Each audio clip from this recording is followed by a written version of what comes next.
The Galactic Council chamber fell silent as the holographic display flickered to life. Ambassador Elsa stood before the assembled representatives of 47 species, her expression grim. Behind her, the image of a human vessel rotated slowly, a behemoth of angular steel and crackling energy conduits that dwarfed even the largest Korthan dreadnoughts.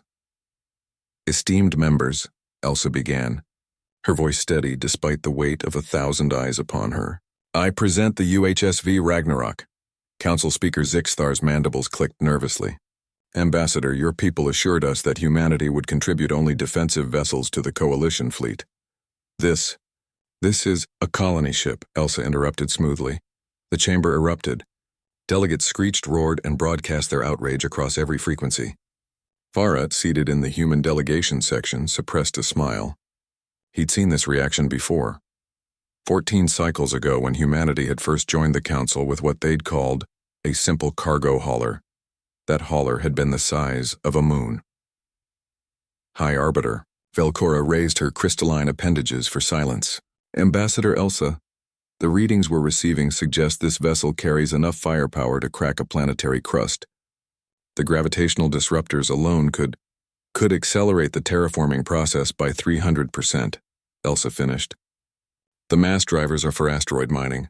The fusion lances are drilling equipment. And the gravitational systems are essential for maintaining artificial gravity across a vessel designed to house 2 million colonists." Farhat watched the council members exchange uncertain glances. They wanted to believe her. The humans had proven themselves valuable allies against the Zarathi swarm. But there was always that underlying fear, that primal recognition that humanity was dangerous in ways the galaxy hadn't seen in millennia. "If I may," Farhat said, rising from his seat. As humanity's military liaison, his word carried weight. He'd fought alongside these beings. They trusted him. "The specifications are accurate. The Ragnarok is indeed a colony vessel. However," he paused, letting the word hang, "humans have a saying, the best defense is a good offense. Perhaps it would be more accurate to call it a mobile colony." Elsa shot him a warning glance, but Farhat continued. "When humanity colonizes, they don't just settle, they establish. They build to last. Every human vessel is designed with one fundamental principle: survival against any threat." The Korthan war chief, a grizzled veteran named Thrak, rumbled his approval. "I fought beside humans at the siege of Proxima. They turned a medical frigate into a weapons platform using nothing but spare parts and what they called duct tape. If they call this a colony ship, I believe them.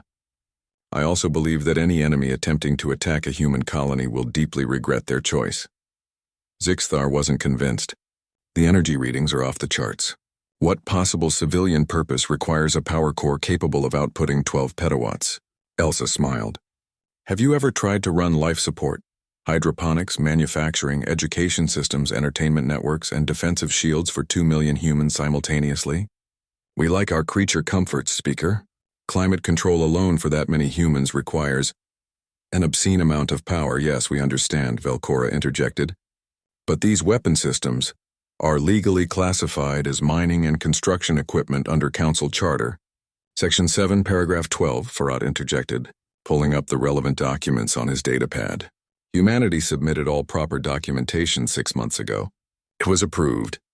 The chamber fell silent again as delegates frantically checked their records. Farhat had spent weeks ensuring every bureaucratic detail was perfect. Humans had learned quickly that in galactic politics, paperwork was its own form of warfare.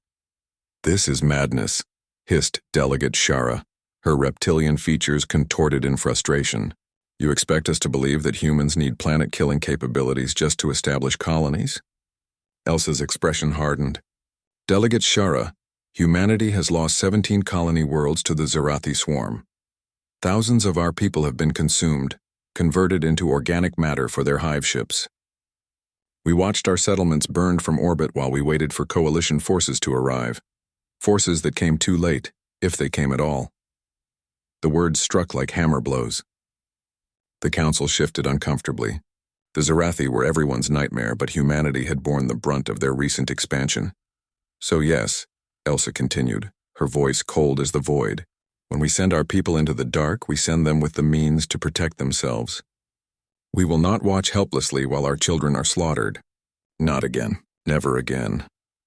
Farad stood beside her, his military bearing a silent testimony to the losses they'd endured. He'd been there at Colony 7 when the Zarathi came. He'd watched the skies burn and heard the screams cut short. The Ragnarok wasn't just a ship, it was a promise. A line drawn in the stars. The vessel is legal, Velcora finally declared, though her voice lacked its usual authority. But understand, Ambassador Elsa, the Council will be watching closely. Watch all you like, Elsa replied. Transparency is humanity's policy. We'll even provide guided tours. But understand this, humanity protects its own, by any means necessary, with any tools at our disposal.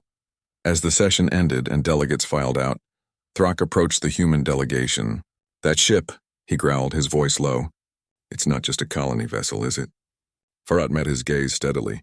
It's whatever it needs to be, War Chief. That's the human way. Thrak's laugh rumbled through his massive chest.